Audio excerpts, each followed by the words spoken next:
O Brasil já ocupa o quarto lugar no ranking dos países com maior volume de tentativas de ataques cibernéticos, sendo que em 2020 estava na nona posição. O cálculo é de um estudo de uma consultoria alemã que também mostrou que a cada segundo uma empresa brasileira recebe uma tentativa de ataque hacker. Bom, para explicar para a gente como é que funcionam esses ataques, quais prejuízos eles podem provocar, tanto para pessoas como para empresas, e como é que perfis jurídicos, físicos podem se proteger, nós recebemos aqui no programa Espaço Aberto, em formato virtual pela TV e Rádio Câmara Bauru, o Álvaro Massad Martins. Ele é professor e coordenador dos cursos da FGV, a Fundação Getúlio Vargas, na área de tecnologia da informação, também doutor em administração de empresas e atualmente diretor executivo da IT by Insight, que é uma empresa de consultoria na área de tecnologia da informação. Professor, obrigada por ter aceito o convite. Aliás, professor que nasceu aqui na cidade de Bauru, mas nesse momento grava conosco aqui em formato remoto. Seja bem-vindo. Muito bom, muito obrigado, Lidiane. É um prazer estar com vocês aqui, falando desse assunto tão importante. De fato, nasci em Bauru, então é sempre uma alegria poder estar falando aí, né, para bauruenses e dentro de um espaço aí da minha cidade. Esse assunto de cibersegurança, ele está cada vez mais na pauta de todo mundo, estamos nós aqui falando, né? Recentemente a gente já teve até um caso importante aí de uma empresa da cidade de Bauru, com várias consequências, né, até mesmo de demissões, etc. Então, interessante a gente entender um pouco mais a fundo esse assunto. Então, vamos lá. Primeira coisa, cibersegurança não começou agora, né? Não é um tema que tenha começado há pouco tempo a se tratar dele. A gente tem algumas literaturas, tem um livro até bem interessante, chama Guerra Cibernética, conta a história, é um assessor da Casa Branca, lá dos Estados Unidos, foi assessor durante 6 governos americanos, ele conta lá algumas histórias de problemas de cibersegurança já de 30 anos atrás. Então, assim, não começou agora. É que com essa ida para o mundo digital de todos nós estamos aqui mesmo, né? No programa e vai estar disponível no mundo digital e tal. A gente foi para o mundo digital. A pandemia que a gente viveu ela até acentuou muito mais isso e tal. O crime, ele também acaba aumentando muito o seu volume. O que a gente tem que começar, ponto de partida para a gente entender, é que o crime, ele é organizado. É como a gente ouve falar do crime organizado aí, essas facções que a gente ouve toda hora aí do crime no mundo físico, né, real. O crime digital, ele também é organizado. Então começa por aí. Ele tem uma pirâmide de atores que atuam nesse crime, né? Desde bandidos ali menos preparados, vamos dizer assim. Então o sujeito está lá dentro de um presídio qualquer, aí ele não devia ter um smartphone, mas ele tem. O smartphone não devia funcionar, mas funciona. Aí ele fica lá do pátio, lá na hora do intervalo, lá do sol, sei lá o quê. Ele fica mandando WhatsApp para mim, para você, para cada um de nós. Então ele não ataca só as empresas, ataca também nós, né? O cidadão comum, pessoa física, né? Então, eu sou aqui do, sei lá, do Mercado Livre, da empresa tal, eu tenho uma oferta de trabalho para você de 5 horas por dia para ganhar 5.000 reais, essas coisas assim. Às vezes até com erros de português e coisa do tipo. Ou sequestrando o WhatsApp, entrando no WhatsApp das pessoas e pedindo dinheiro. Ó, Lidiane, eu sou aqui o Álvaro, seu amigo, eu estou precisando pagar um boleto, não estou conseguindo. Quem não teve uma situação dessa, né? Imagino que nossos ouvintes aqui, internautas, estão certamente identificando, porque isso está comum, virou uma coisa comum, viralizada, né? Esse é o ator ali, é o cybercriminoso, ali embaixo na pirâmide, né? A gente vai subindo, né? Recentemente a gente ouviu muito do conflito Rússia-Ucrânia e etc. E a gente ouve de estados, né, envolvidos com grupos fortemente organizados que têm dinheiro, tempo e coordenação, né? Então, atacando governos, órgãos públicos, grandes bancos. Então, o crime, esse é o primeiro pano de fundo, né? O crime cibernético, ele é muito bem organizado. Legal. Vamos lá. Segurança cibernética. Segurança cibernética, 100%, não existe. Quem fala isso ou é despreparado ou é desonesto. Pode ter algum interesse de dizer que está 100% segura. Não existe. Não tem, né? Segurança cibernética, ele é composto de 3 pilares. Ferramenta tecnológica, Ferramenta tecnológica é isso que a indústria de TI, de tecnologia, vive produzindo o tempo inteiro, né? Então, hardware, softwares, diversos programas, aplicações. Os antivírus, vai bem simplesmente aqui para a gente, no mundo da pessoa física, né? É o antivírus que você coloca, o firewall e coisas muito mais sofisticadas que isso. Então, ferramenta tecnológica. O segundo pilar, processos e procedimentos. Quer dizer assim, por exemplo, na TV Câmara você tem lá um login do seu e-mail, né? E aí você troca de senha de tempo de tanto tempo. Né? O teu e-mail tem que ter no mínimo tanto, o teu e-mail tem que ser no mínimo assim assado.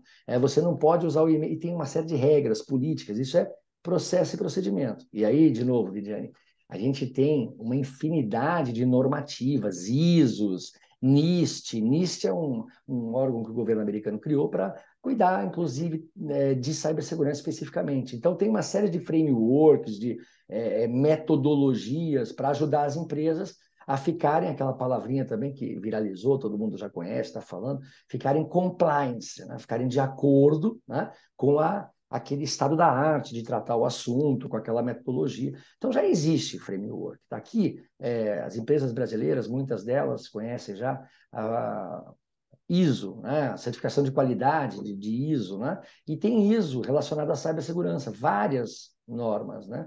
Então, ISO, a família 27000, 27001, 27002, que vai lá dizer o que a empresa pode fazer para melhorar os seus processos, né? Então, vai falar lá de gestão de identidade, vai falar lá de uma série de aspectos relacionados a isso. Então, segurança da informação é ferramenta tecnológica, processos e procedimentos, e o terceiro pilar, pessoas, educação digital, maturidade digital. É aqui que a coisa complica muito. Pra você ter uma ideia da gravidade da extensão desse tema já, né? Você sabe que nós estamos até aqui conversando sobre isso, mas Fórum Econômico Mundial, Davos, na Suíça, todo ano se reúnem, né? Estão lá agora reunidos, inclusive, e geram, entre outras coisas, divulgam, né, um documento gerado ao longo do ano, que é o Relatório de Riscos Globais. Relatório de Riscos Globais do Fórum Econômico Mundial. E lá eles elencam quais são os principais riscos que estão e irão continuar afetando a humanidade nos próximos anos. Eles fazem um ranking lá. Já desde o ano passado, 2022, a cibersegurança aparece com destaque. Então, é um risco que ele não é um problema só para a empresa, não é um problema só lá para o cidadão que manda um dinheiro para um bandido e tal. Ele é um problema para toda a humanidade, porque ele acaba impactando, gerando prejuízos de bilhões, trilhões, afetando o PIB de países e por aí vai. É dessa magnitude a coisa. Então, e lá nesse relatório, Riscos Globais do Fórum Econômico Mundial, está muito bem colocado lá. Ó, 95% das falhas de cibersegurança, dos incidentes de segurança da informação, são originados pelas pessoas. Então, as empresas, às vezes, elas têm ferramenta, elas têm processos, procedimentos adequados, né? Só que as pessoas vão lá e clicam. Sabe aquele e-mail que manda para a empresa? O e-mail chama phishing, é um tipo de ataque. Então, manda lá um e-mail para a pessoa, fala assim, olha, ô empresa X, ô fulano aqui, ó, Lidiane, olha a lista de salário da diretoria, olha a lista de demitidos, né? Olha os nudes lá do programa tal e não sei o quê. São coisas que as pessoas gostam. O crime sabe disso, né? As pessoas clicam, têm curiosidade, né? A hora que clica, não sei se você já lembra disso, né? Alguns estão aqui nos ouvindo, né? Já ouviram, talvez não a expressão phishing, mas aquele e-mail que vem com um vírus. Na verdade, não é vírus é um tipo, né? A gente gosta mais de chamar de software malicioso, porque tem vários tipos de software malicioso, né? Então, antes você precisava clicar em algum documento que mandou ali, normalmente com a extensão exe, né? Para aquilo infectar o seu computador. Hoje, veja só, o crime sofistica. Ele vai sofisticando as ferramentas também. Hoje, basta abrir o e-mail. Dependendo do tipo de ferramenta que está sendo usado pelo cybercriminoso, basta você abrir o e-mail. E aí você abre o e-mail, não acontece nada.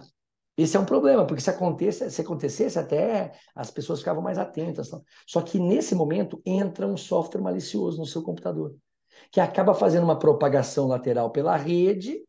Isso foi o que aconteceu na empresa de Bauru aí. Né? Entra lá na rede, né? Chega no administrador e aí faz um ataque. Esse é o que está mais comum. Né? A gente tem vários casos assim bilhões de prejuízos no planeta, não é só no Brasil, não é só em Bauru, é assim, ataque de ransomware. O que é o ataque de ransomware? A Lidiane, para conversar com o Álvaro, ela foi lá e abriu um Excel, por exemplo. Né? Quem na empresa, por mais informatizada que a empresa esteja, não tem lá uma planilha, né, alguma coisa que você tem que abrir, um Word, um documento. Aí você vai abrir, vem um pop-upzinho dizendo assim, ó, Lidiane, qual é a senha?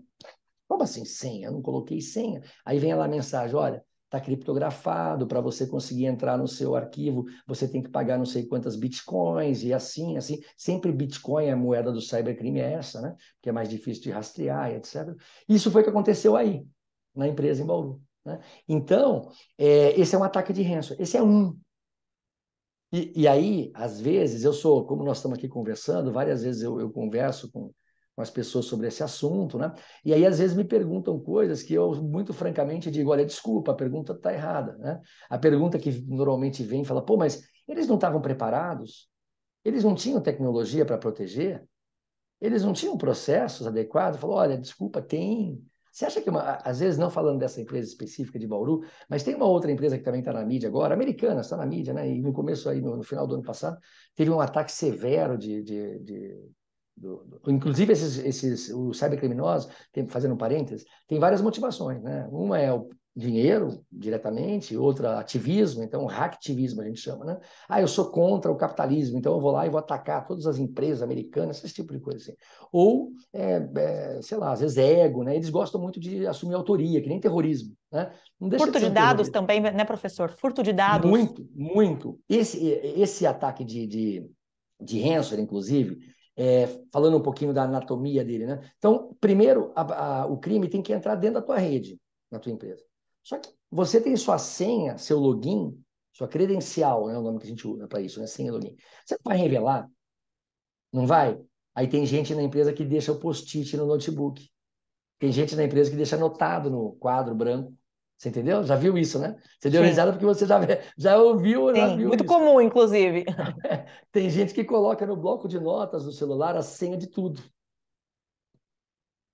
Baixa maturidade digital, fora econômico mundial. 95% dos problemas são originados nas pessoas, mas vamos lá. Aí, ele não consegue a credencial. Então, o ataque de phishing é para entrar. É o e-mail para tentar entrar. Quando entra, ele faz essa propagação lateral que eu falei e tal. O que o cybercrime, para você ver como é organizado e como pensa, né? Esperaram no Brasil aqui muitos casos. Já estavam, eu costumo dizer às vezes que as empresas, tem três tipos de empresa. A que já sofreu ataque cibernético, a que vai sofrer e a que está sofrendo e não sabe. Como que não sabe? Já entrou o software malicioso na sua rede, já está fazendo a propagação lateral, mas ainda não decretou o ataque, ainda não te causou mal nenhum, você não sabe de nada. O crime ficou aguardando a LGPD, a Lei Geral de Proteção de Dados, né, que é uma lei de 2018, foi entrar em vigor só em 20, foi cobrar a sanção passar a valer agora em setembro de 22, ano passado. Então, o crime ele já estava dentro da rede da empresa. Esse caso de Bauru, por exemplo, a gente não pode dizer, né, tem que fazer um forense, uma análise detalhada, que certamente já estão fazendo, já fizeram, mas assim, quando que foi, aonde, dificilmente você vai conseguir detectar isso, né? Quando que entrou? Entrou e ficou preparando muitos ataques desses, esperaram entrar em vigor, né? A LGPD, de fato, cobrando sanções, para daí, antes de decretar o ataque de ransomware, de sequestrar tudo, cometiam um crime de extorsão. Então, entra em contato com a empresa, um e-mail, né? Sempre no mundo digital, é difícil de você identificar. Fala assim: olha, Lidiane, eu já estou dentro da empresa, eu já estou com os dados dos seus clientes. E nesse caso aí de Bauru, mais sério ainda, porque é dado sensível, né? Financeiro, de banco, de dívidas, etc. Por aí vai. Então, eu já estou com os dados. Ou você me paga tantos milhões, sempre em bitcoins, ou eu vou revelar que houve vazamento de dados. Aí é uma extorsão. Antes de falar, olha, você não vai conseguir acessar, que é o ataque de ransomware. Você precisa de uma senha, está criptografado e tal. Então é um duplo crime, tá vendo? Isso por conta da Lei Geral de Proteção de Dados, que na Europa, a nossa lei, ela se baseia muito na GDPR, né? A lei europeia, né? Que muitas empresas já estão pagando altas somas e tal. Então, sim, vazamento de dados. A gente tem, todo dia você vê na mídia, né? casos de vazamento de dados. Empresa pública, empresa privada, e sempre voltando, né, para aquele ponto que eu estava. Muitas empresas muito bem preparadas. Não é que eles não têm ferramenta tecnológica, não é que eles não têm processo, procedimento. Falta maturidade. Esse é o ponto. E aí, já, né? Como é que a gente pode melhorar a nossa proteção? Porque o ponto é assim, mesmo empresas muito maduras em tecnologia, muito maduras em cibersegurança, não estão livres disso, porque 100% seguro não existe, né? Então, o que a gente pode fazer?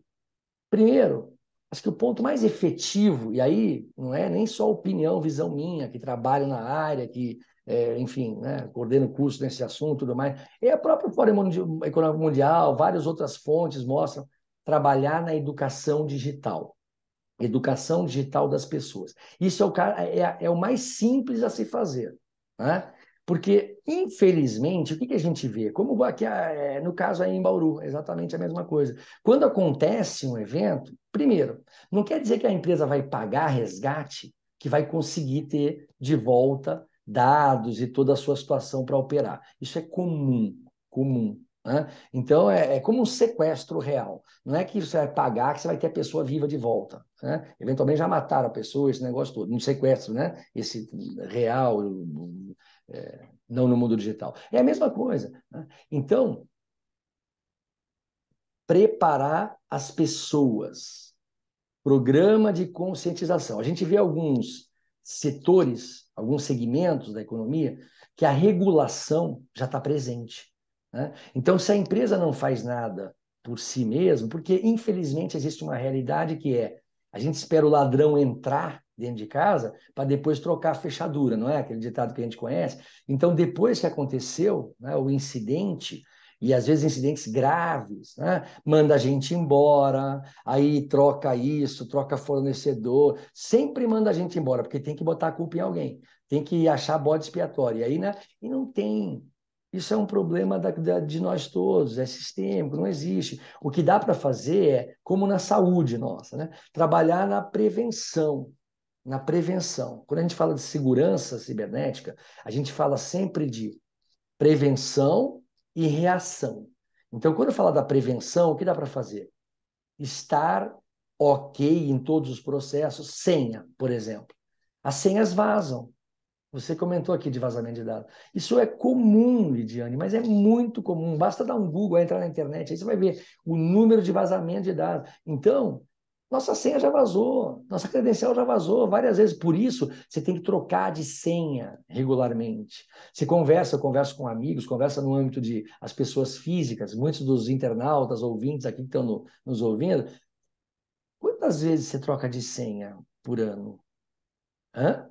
Como assim? Trocar de senha? Não, não troca. Pois é, a sua senha já vazou. Né? É uma senha só para tudo que você tem. Né? Então você tem lá o Facebook, o Instagram, o LinkedIn, não sei o quê, é tudo a mesma senha. É, lógico, como é que eu vou guardar? Pois é, então, essa sua senha já vazou. A hora que tem um vazamento agora de SP Trans, né? Deu mídia, todo mundo ficou sabendo e tal, não sei quantos milhões e tal. Essas senhas têm lista de credenciais de senhas vendidas na Dark Web, na Deep Web. Porque não tem só a internet que nós, gente do bem, navegamos aqui, né? O www. Então. Existem outras internets, outras, né? Que você contrata crime, que você tem lá, tem lista de senha. Entendeu? É como um barato. Esse toda hora a gente, antes e cada vez mais o crime fica abusado. Porque antes usavam ferramentas assim menos conhecidas ou com um uso menor, o Telegram e outras coisas para tentar intimidar, mandar, por exemplo, a empresa de Bauru. Quando antes de decretar o ranço e tal, manda mensagem lá pelo Telegram.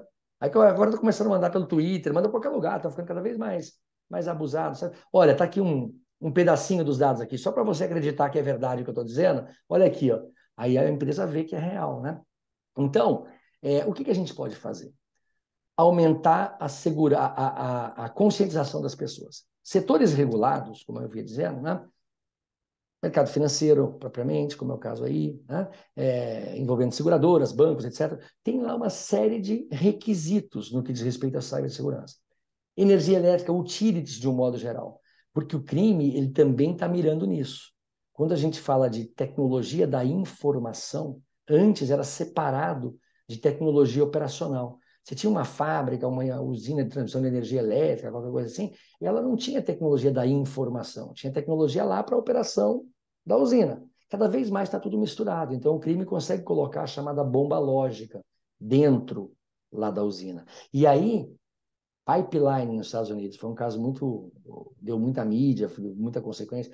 Então a gente consegue também ter muitos casos graves, até com mortes, explosões e tal, em usinas. Então a área de utilities, de modo geral, aqui no Brasil, a ANEEL, ela regula, ela obriga, né, que as operadoras de energia e qualquer empresa que esteja relacionada com esse assunto tenha isso, vários requisitos.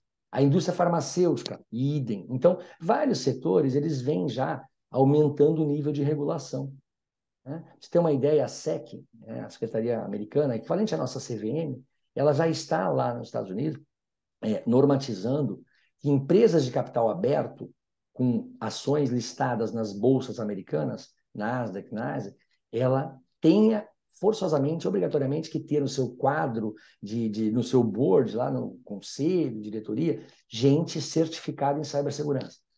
O que a gente está enxergando é que a CVM está acompanhando, daqui a pouco nós vamos ter a mesma situação no Brasil. Porque assim, se a empresa não faz nada antes, vem o regulador e força a fazer. Né?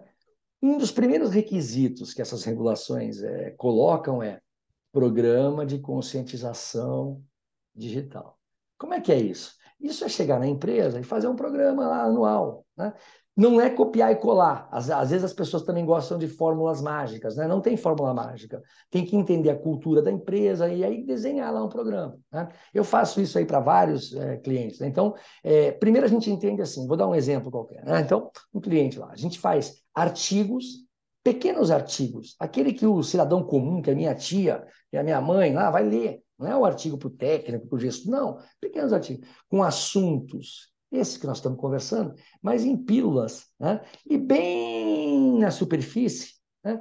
E aí o RH da empresa manda 2 vezes por mês para todo mundo. Minuto da segurança. O que nós estamos fazendo com isso? Estamos trazendo à tona. Então, olha, você recebeu um WhatsApp aqui, não manda. Ah, você tem já um duplo fator de autenticação? Você tem o WhatsApp, né? Sabia que tem um duplo fator de autenticação? Entra aí no seu WhatsApp, conta, segurança em 2 etapas e vai falando essas coisas. Então, isso é uma coisa. Outra coisa, palestras. Outra coisa, simulações de ataque de phishing. A gente faz e-mail falso, como se fosse um e-mail do crime, que na verdade o crime já está fazendo um e-mail falso, como se fosse um e-mail real, né? Do seu diretor mandando para você. Você está no seu dia a dia, na vida, assim, né? E aí você recebe um e-mail aqui do seu diretor. Lá o nome dele, assim. Você clica ou não? Provável. Ou com certeza. Não é verdade? Você, eu e Sim. todo mundo. Né? Então, assim, o crime sabe. Então, a gente faz e-mails, assim, peças desse tipo, e manda, né? Para ver quantas. Quando a gente faz a primeira vez, numa empresa que não tem maturidade, a grande maioria, quando a gente faz a primeira vez isso, quanto você acha, qual o percentual de gente que clica? Provavelmente todos, ou a maioria. Mais de 60%. Né? Uhum. E aí a gente faz campanha de phishing. Esse é um exemplo, né? Apenas um exemplo, de programa de conscientização. E aí, de novo, Fórum Econômico Mundial. Desculpa, você falar. Além desses cuidados dentro das empresas, né, com essa aprendizagem envolvendo as questões de cibersegurança, nas escolas, nos ambientes universitários, dá para pensar num planejamento também em educação digital, Muito, professor? muito, Que muito, forma? Lídia, muito necessário. Infelizmente, é legal estar falando para a TV Câmara, né? Porque assim, infelizmente, às vezes as políticas públicas elas demoram, né, a chegar. Isso não é só no mundo público, não, tá? Na GV aqui, a GV de São Paulo, por exemplo, a gente tem uma gente bem séria, muito atuante, né? A GV é considerada um think tank, não é à toa, né? Que a gente influencia políticas públicas e conversa, ajuda muito governo e tudo mais. Então, aqui a gente tem uma turma muito atuante nisso. Né? E a gente vê, né, mesmo dentro de casa, aqui dentro da escola, normalmente a política pública ela vai responder reativamente a alguma coisa. Né? E esse é um caso que, se você ser reativo, já não é suficiente. Então, sem dúvida nenhuma, uma política pública que incluísse, né, algum tipo de educação digital Porque você falou muito bem, o adolescente, o jovem, eu tenho um neto de 4 anos, né? O Miguelzinho ele já pega o iPad e já fica aqui pulando propaganda no YouTube, não sei o quê. É fundamental que desde a base a gente já tenha noção de algumas coisas, né? Vários aplicativos aparecem, só para dar um exemplo, né? Tira uma foto sua aqui e aí você vai ver como é que você ficou mais velho, mais novo, como é que você seria menina, menino, esse tipo de coisa, né? E aí a pessoa vai lá, tira a foto. Aonde foi parar a sua foto? É dessa natureza. Às vezes até envolve problema geopolítico, uma série de consequências graves, né? A gente tende cada vez mais a não ter mais senha. Tem um movimento muito forte de não senha, de só permitir acesso ao mundo digital através de outros meios que não senha, porque a gente já viu que as pessoas não sabem tratar senha, né? E aí uma corrente muito forte é usar dados biométricos, né? A face é uma delas. Então imagina que você, em algum momento, na sua casa, a gente está no mundo de internet das coisas, cheio de sensor para todo lugar, tal. Aí você vai entrar na sua casa, eu sou sócio aqui do clube, né? Aí eu, para entrar no clube lá, eu coloco a cara. Aí a cara abre lá a catraca, eu entro, já é biometria facial, né? E aí eu brinquei com essas negocinhas aqui, as criançadas toda, né? Quem não, né? O TikTok fazendo dancinha, fazendo isso aqui, tá lá você. Isso tá onde? Isso tá onde? Tá no planeta, tá na Dark Web, tá em qualquer lugar. A sua identidade digital. Imagina que a sua senha do banco, de qualquer lugar, tivesse publicada na internet. A sua cara tá. Você está entendendo? Então, é só um pequeno exemplo, né? A gente sabe cada vez mais, conforme a tecnologia vai evoluindo, né? Por exemplo, inteligência artificial é um tema que está muito, muito, muito evoluído. Está evoluindo e cada vez mais rápido. A gente consegue montar. Você trabalha, né? Você é jornalista, trabalha na mídia e tal. Então, assim, fake news, pós-verdade, essa coisa toda. Hoje, Lidiane, não dá mais para saber. Tá? Você, como jornalista, tendo ferramentas, você vai conseguir checar suas fontes, fazer acontecer. Mas o cidadão, você vê uma coisa, vê alguém falando, eu vejo lá um presidente. Só quem disse que é ele falando? Às vezes foi montado aquele negócio com a imagem dele e tal. É importante que a criança, que o jovem, que o adolescente já tenha consciência dessas coisas. E assim, e outra, eu fico muito empolgado com esse tema, sabe? Porque hoje a gente tem até muita ferramenta para fazer coisas muito legais. A gente pode usar, por exemplo, o metaverso, pode usar realidade aumentada, coisas que atraem a criançada, sabe? Atrai o jovem e tal. E com isso, a gente vai educando. Vai educando. E diminuindo problemas, porque tem problemas muito sérios, né? A gente tem, às vezes não é tão noticiado, e até corretamente, né? Mas problemas até, tem um colégio aqui em São Paulo importante aqui, que teve suicídio de uma menina por causa de bullying, não sei o que, um negócio desse. E muitas vezes nasce aqui, ó. Nasce aqui, trafega por aqui, sem falar de pedofilia, de um monte de coisa, uma barbaridades aí que a gente infelizmente sabe que existe, né? E tá aí na Dark Web, tudo quanto é lugar. E tudo começa aqui. As crianças pequenininhas já estão com o negócio desse na mão. Então, Aliás, não tenha dúvida professor, nenhuma. nós tivemos a pandemia, que foi um divisor de água em muitos aspectos, né? E dentre eles, essa digitalização forçada de muitos setores econômicos e do mercado de trabalho. Este foi um fator também que pode ter levado a uma sofisticação desses crimes virtuais. Não tenha dúvida. E até que Não tenha... ponto uma empresa tem, né, um ataque como esse pode descredibilizar a marca de uma empresa? Completamente cirúrgico o teu comentário, pelo seguinte, o problema não é só econômico financeiro, que é tangível, dá para medir. Muitas vezes, a própria Americanas, a gente fala assim, não é porque eles estão na Berlinda agora de novo, mas é mídia, né? É um caso concreto, real, é público, né? Então, houve uma perda ali da ordem de 7 bilhões, quando teve o ataque lá do Anonymous, é o grupo que invadiu ano passado e tal, e principalmente porque ficou 4 dias fora do ar, né? Quantas pessoas deixaram de comprar na Americana? Né? Por quê? Por medo, né? De colocar lá o seu cartão de crédito, porque essas empresas de varejo, todas elas, né? No varejo, a palavra-chave é comodidade. Então, você tem que comprar com um clique, né? Está aqui abaixado o aplicativo aqui da empresa X, da Amazon, sei lá o quê. Aí você clica e você comprou, né? Quantas pessoas foram lá e tiraram o cartão? Falaram, não, Americanas eu não compro mais. Porque reputação, e às vezes uma reputação que vai ser maculada, e não só do ponto de vista de marketing, mercado, mas que você consegue medir diretamente qual foi a perda de receita naquele período pós o incidente. Muitas empresas, muitas empresas. E aí um comentário para completar aquilo que eu estava dizendo, uma coisa é programa de conscientização, outra coisa é plano de continuidade de negócio. Porque eu falei da Americana, né, um problema maior não é ter tido um incidente, porque isso tem, isso vai acontecer. com a maioria das empresas. Mesmo a empresa muito madura não está livre disso, né? Você tem que estar preparado. Se tem um ataque de ransomware e sequestra todos os seus dados, e você tem tudo backupado, tem tudo redundante, etc, etc, o mal é menor. Vai te trazer um transtorno, mas é um mal muito menor. Agora, isso custa dinheiro, isso requer maturidade. E as empresas, infelizmente, não têm. Da mesma maneira, a pessoa física e a criança, voltando no tema que você colocou, né? Então, a educação combina, né, conversa diretamente com o plano de continuidade de negócio também. Eu tenho que estar preparado. Eu tenho que estar preparado, né? Vocês aí, né? Vocês estão gravando, fazendo, tem estúdio, etc, etc. Não tem redundância aí de gerador? Tem gerador aí, por exemplo? Sim, Para que serve o gerador? Se cair energia elétrica, você continua falando comigo, né? Tem redundância de telecomunicações? sim, Senão, não é assim. Então, quer dizer, sim. vocês trabalham num setor que tem a sua lógica, tem um monte de técnico. Aí eu estou vendo aqui, né, na tua imagem atrás ali, um monte de equipamento e tal. Tem gente que conhece isso aí, opera, etc. e tal. Nas empresas, nem sempre você tem o mesmo tipo de preparo para questões de cibersegurança.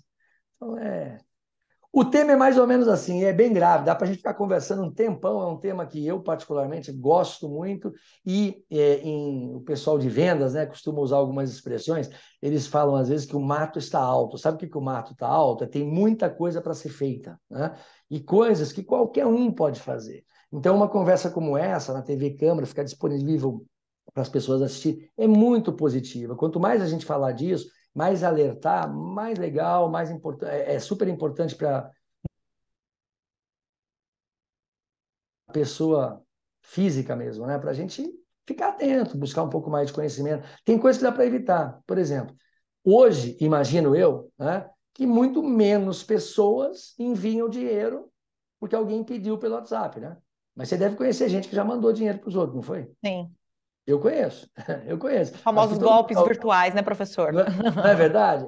Imagino, não sei se eu estou sendo muito otimista, mas imagino que diminuiu um pouco, né, o número de pessoas que caem nisso, porque as pessoas conhecem um pouco mais do assunto. A mesma coisa, quanto mais a gente conversar disso, quanto mais a gente falar disso, talvez melhore a situação. Então, é muito legal falar com vocês sobre esse assunto. Uma última pergunta, professor, aproveitando Claro. os dados, né, sobre os quais falamos no início da entrevista, de que o Brasil hoje está em quarto lugar no ranking, né, dos países com maior volume de tentativas de ataques cibernéticos. A gente tem um outro dado aqui, que no primeiro semestre de 2022, o Brasil registrou mais de 31 bilhões de tentativas, 31 bilhões de tentativas de ataques cibernéticos a empresas, e que este número é 94% superior ao mesmo período de 2021, quando foram 16 bilhões de registros, né? Os dados pertencem ao levantamento da Fortinet, que é uma empresa de soluções em segurança cibernética.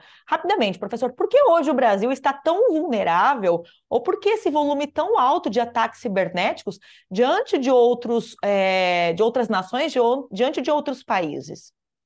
Perfeito. Primeiro, a gente sabe também, já desde muito tempo, quando a gente foi lá na Web 1.0, final dos anos 90 e tal, lembra do algum? Você não vai lembrar que você é mais novinha, mas do Orkut, esses negócios todos aí. Sim, lembro.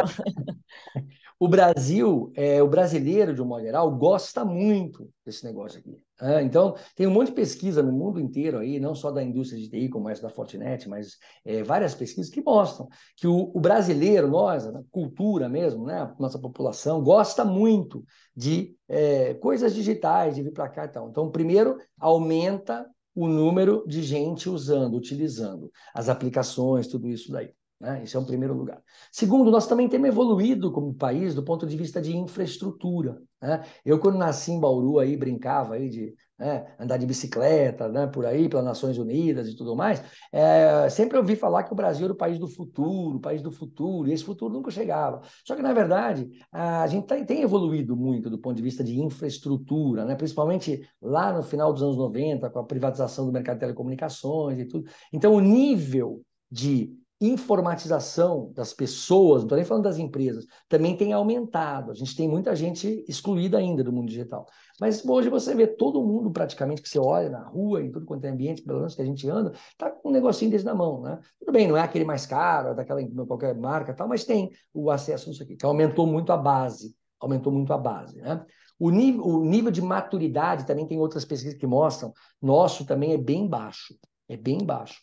Né? Então, de novo, casando com o que eu estou dizendo. E o crime, por outro lado, ele é também organizado. Então, o crime, da mesma maneira que o crime aqui físico, né? Os caras lá no passado remoto assaltavam banco. Começou a parar de assaltar banco porque não dá mais. O banco bota a porta giratória, mata bandido, não consegue, parou. Não tem mais tanto dinheiro sobrando no banco e tal. Aí os caras foram para carro forte. Assalto a carro forte. Aí também passou o momento, aí eles começaram a assaltar condomínios, sequestrar condomínios, isso já há 20 anos. E vai evoluindo. Hoje, não sei se você já ouviu, em Bauru não teve, que eu saiba, né? Mas aqueles faroeste, caboclo, sabe aquele ataque de invadem a cidade? Acho que Araçatuba teve algumas cidades aí. Tivemos a bancos aqui em Bauru, sim. Teve aí ao mesmo tempo, tudo ao mesmo tempo? Isto. Eu não fiquei sabendo. Entra na cidade, ao mesmo tempo tem que ser cidade que tem algumas características, né? Facilidade de sair, Bauru tem. Facilidade de sair, de né, não pegar. Aí o cara vai lá e explode, faz aquelas coisas assim, Isso. cinematográficas, né? Explode o banco, taca fogo, não sei o quê. Vai todo o contingente. Imagina, uma madrugada, sei lá, qualquer de segunda-feira, vai o contingente de bombeiro, de tudo para lá. Só que ao mesmo tempo, esse crime organizado está roubando outras 3, 4 agências. Explodindo tudo, levando. O crime, ele vai mudando, vai sofisticando. Né? E no Brasil já virou target. Então, porque o crime é global. Então, veja, aumento de base, né? por aumento de infraestrutura, por o brasileiro gostar, e etc, etc. Baixa maturidade do ponto de vista digital. Né? Então, eu vou invadir uma casa. Eu prefiro aquela casa que esteja com uma entranca bem fraquinha, né? Não conheço e tal. E, por outro lado, né? O crime também já despertou para cá. Quer ver coisas que a gente também vê em outras pesquisas, que você, não, talvez nessa da Fortinet não estava, mas a pequena e média empresa, 90% do mercado brasileiro, também está na mira. A mira dos grandes, dos atores lá de cima da pirâmide do crime é utilities, então energia elétrica, gás, etc. Mundo farmacêutico, né? O mundo financeiro, como é o caso aí da Pascoaloto. Agora, existe também outros atores que estão pegando, eles querem dinheiro. E fácil. Pequena e média empresa, principalmente a média. Né? É foco, é foco. E no Brasil tem um monte dessas, um monte dessas. Sem contar, de vez em quando, Lidiane, com a história de hacktivismo. A gente teve isso no Brasil agora nas últimas eleições, né? Alguns governos, tudo fora do ar e tal, que aí já é um assunto mais político, né? É hacktivismo, o cara quer derrubar lá o Estado tal, etc. Né? Então, eu acho que essas questões acabam nos ajudando a entender um pouquinho por que o Brasil está no ranking, aí nesse ranking que a gente não gostaria de estar, né? Para a gente melhorar, de novo, né? Educação digital, começando pela escola, você foi muito feliz quando você falou isso, começando pela escola, e num país como o nosso, política pública. Não adianta, porque a gente tem, eu conheço, né? Até já participei de algumas coisas assim, colégios particulares pequenos, sabe que o empresário, o dono, tem uma visão já melhor, está preparando. E vamos ser sinceros, né? Infelizmente no Brasil, colégios que custam fortunas, que quem tem acesso a ele é classe média alta, rico, etc e tal, né? Então, fundamental o que você colocou, né? Política pública para também colocar. E não é nada que demande, primeiro, somas estrondosas de dinheiro, né? Segundo, mudanças muito significativas. Não, é colocar a pauta ali, começar a fazer. A gente em tecnologia fala muito de POC. POC é Proof of Concept. Os caras gostam de falar inglês, né? Prova de conceito. Então, pega um núcleo de escola ali, vamos pegar um ensino fundamental, né? Ou médio, vamos pegar aqui primeiro estado tal, vamos pegar a cidade de Bauru, né? Estamos falando para a Câmara de Bauru, vamos pegar a cidade de Bauru, vamos pegar ali o ensino médio, que esses adolescentes é os que estão mais, né? E mais ainda, dentro de um programa desse, além da gente estar tratando e educando para a cibersegurança, nós podemos estar educando para a tecnologia. Você sabe que tem um apagão de mão de obra gigantesco, né? Em tecnologia de um modo geral. Em cibersegurança, não tem profissional. E às vezes as famílias, eu viajo por aí muito pela função da GV, né? Dando aula, etc. E às vezes pessoas que né, nos ajudam lá, motorista e tal, meu filho está com a idade tal, que faculdade você acha que ele devia fazer? Fala, para que fazer faculdade? Para que fazer faculdade? Faz um curso técnico de Python, de R, de não sei o que, linguagem, né? De programação, ele vai ter muito mais empregabilidade imediata. E dentro de política pública, já que a gente vai se movimentar para fazer isso, para a cibersegurança e tal, por que não? Também já colocar, inserir né, no ensino, de novo, médio, né? É um R, Python, programação de qualquer natureza, alguma coisa assim. Isso é... Tenho certeza que o vereador colocar isso aí acaba arrumando um bom público, viu? Vai ter algumas vezes vai ser eleito, né? Por que não fazem, Lidiane? Você que está mais perto. Gostaria de saber isso. A gente vai aproveitar, então, aqui o espaço, a aula sobre ataques cibernéticos e cibersegurança aqui pela TV e Rádio Câmara Bauru para levar essa sugestão, né, reforçar esse debate, inclusive aqui dentro da sede do Legislativo, professor. Eu aproveito para agradecê-lo, inclusive, por esta aula virtual aqui com a gente. Álvaro Massad Martins, né, ele que é professor e coordenador acadêmico dos cursos da FGV, Fundação Getúlio Vargas, também doutor em administração de empresas, e atualmente diretor executivo da IT by Insight, que é empresa de consultoria na área de tecnologia da informação, gentilmente aceitando o nosso convite para esse bate-papo, falando um pouquinho sobre os porquês, os motivos, né? E como driblar essas fragilidades e vulnerabilidades, não só de empresas, mas também de dados pessoais e de clientes. Professor, muito obrigada pela participação. Eu que agradeço, é um prazer falar com vocês, adoro falar desse tema e, mais do que isso, sou brasileiro, tenho uma missão com o meu país também de ajudar a elevar o nível de educação, que a gente possa viver dias melhores, né, no que diz respeito a isso, pelo menos, né? Então, é um grande prazer, eu que agradeço, sigo à disposição. Qualquer coisa, vocês têm meus contatos, estou super à disposição. Tá Estamos bom? de microfones abertos aqui também na TV e Rádio Câmara. Professor, mais uma vez, muito obrigada. Aproveito para agradecer você também que nos acompanhou aqui pela TV e Rádio Câmara e lembro que este conteúdo fica disponível na íntegra para você acessar em qualquer momento pelo nosso canal no YouTube. Procure lá o TV Câmara Bauru. Até a próxima!